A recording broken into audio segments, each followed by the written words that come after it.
Okay, let's go ahead and eliminate those intercompany transactions. So this particular month close task creates the intercompany elimination journal entries in the system that will go ahead and eliminate or exclude any of those intercompany transactions and balances that should not be there for consolidation purposes. Now let's jump into NetSuite and navigate this process.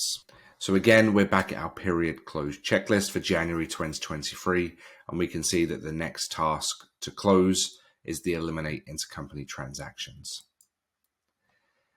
Once you're on this screen, click on Run Intercompany Elimination, which will bring you to this screen. This is where you can go ahead and select any class, department, location that should be populated on the journal entries that the system generates. Also, feel free to add a memo, such as confirmation that this is an elimination entry for future reference when looking at your GL data. Once you're happy with the settings here, go ahead and click on Save. And then to the extent that you have transactions in the system that need to be eliminated, navigate to the Status tab, and NetSuite will confirm the status. In this case, my elimination has not started. Let's click refresh. It's initializing.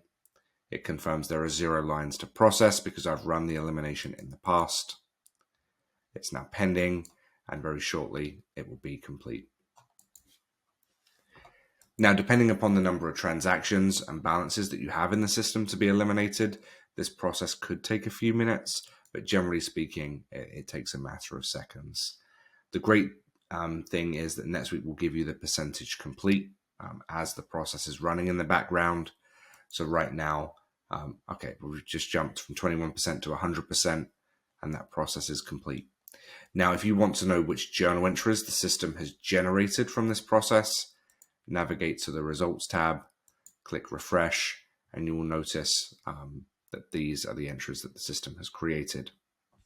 Now, I do just want to come back to the Status tab for a second and notice that in the past, I've had an elimination process that has failed with a number of errors.